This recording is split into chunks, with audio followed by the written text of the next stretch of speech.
Hello guys, ഇന്ന് ഞാൻ ചെയ്യാൻ പോണ വീഡിയോ എന്താണെന്ന് വെച്ചാൽ നമ്മുടെ വീടുകളിലെ എലികളുടെ ശല്യം ഉണ്ടാവില്ലേ, ഡ്രസ്സൊക്കെ വെച്ചാൽ അലമാരി അല്ലെങ്കിൽ ബുക്കൊക്കെ വെച്ചാൽ ഷെൽഫ്, അതിനകത്തൊക്കെ എലി കയറിയപ്പോൾ നമ്മൾ അറിയില്ല. പിന്നീട് കുറച്ച് നാളുകൾക്ക് ശേഷം പിന്നീട് നമ്മൾ തുറന്നു നോക്കുമ്പോഴേക്കും എലി കരണ്ട് അങ്ങനെയൊക്കെ നമ്മൾ കാണുന്നത്. അപ്പോൾ എലി എവിടെ നിന്ന് വന്നാൽ എന്താണെന്ന് നമുക്കറിയാൻ പറ്റില്ല.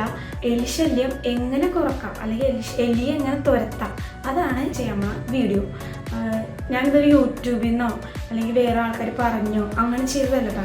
ഞാൻ ഗൂഗിളിൽ സെർച്ച് ചെയ്ത് നോക്കി. ഞാൻ എലിശല്യം വന്നപ്പോൾ ഞാൻ ഗൂഗിളിൽ സെർച്ച് ചെയ്തു എലിശല്യം എങ്ങനെ കുറക്കാം അല്ലെങ്കിൽ എലി എങ്ങനെ വരാതിരിക്കാൻ എന്താ ചെയ്യേണ്ടത്. അപ്പോൾ ഗൂഗിളാണ് എന്നോട് പറഞ്ഞത്. അതാണ് ഞാൻ നിങ്ങൾക്ക് ഇന്ന് കാണിച്ചു നമ്മുടെ വീഡിയോ.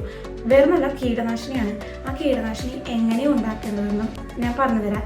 എന്നിട്ട് അത് ഉണ്ടാക്കിയതിന് ശേഷം ഈ എലി വരുന്ന സ്ഥലത്തൊക്കെ അത് സ്പ്രേ ചെയ്ത് കൊടുത്തുകഴിഞ്ഞാൽ എലിശല്യം കുറയ്ക്കും. എലി വരുന്ന ഹോള് അങ്ങനെ എലി തുറന്ന് വെച്ചിട്ടുണ്ടാവല്ലോ ഹോള്, അതൊക്കെ ഉണ്ടെങ്കിൽ അതൊക്കെ അടക്കാൻ നോക്കുക. അതൊക്കെ അടച്ചതിന് ശേഷം ഈ സ്പ്രേ ഒക്കെ അടിച്ചു കൊടുത്താൽ പിന്നീട് അത് വരാതിരിക്കും. കുറേ എലികൾ വരുന്ന സ്ഥലത്താണെങ്കിൽ ആദ്യം 2-3 ദിവസം വരാം, പിന്നെ പയ്യെ അത് കുറഞ്ഞ് പിന്നെ അതിൻ്റെ സ്മെല്ലും ഉണ്ട്, പിന്നെ എലിക്കൊട്ടും വരാൻ പറ്റാത്ത ഒരു അവസ്ഥയാവും. അങ്ങനെ പിന്നെ എലിശല്യം അങ്ങനെയാണ് കുറയുന്നത്. അപ്പോൾ ഞാനിത് ട്രൈ ചെയ്ത് നോക്കി. അപ്പോൾ അത് നിങ്ങളിലും കൂടി എത്തിക്കാൻ വേണ്ടിയിട്ടാണ് ഞാൻ ഈ വീഡിയോ ചെയ്യുന്നത്. 1.5 ലിറ്റർ വെള്ളം തിളപ്പിക്കാൻ പറ്റിയൊരു പാത്രം എടുത്തിട്ടുണ്ട്. അതിലേക്ക് 1.5 ലിറ്റർ വെള്ളം, 2 ടേബിൾ സ്പൂൺ കല്ലുപ്പ്, 1 ടേബിൾ സ്പൂൺ കറയാമ്പു, 2 കുടം വെളുത്തുള്ളി തൊലി കളയാതെ മിക്സി ജാറിലിട്ട് അടിച്ചെടുത്തത്.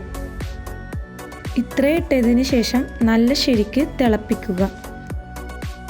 തിളച്ചതിന് ശേഷം നമുക്കിത് ചൂടാറ്റി എടുക്കാം.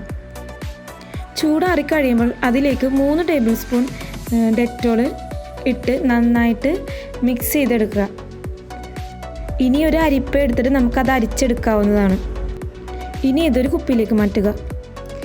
അപ്പോൾ വീഡിയോ ഇഷ്ടപ്പെട്ടാൽ ലൈക്ക് ചെയ്യാനും ഷെയർ ചെയ്യാനും സബ്സ്ക്രൈബ് ചെയ്യാനും മറക്കണ്ട.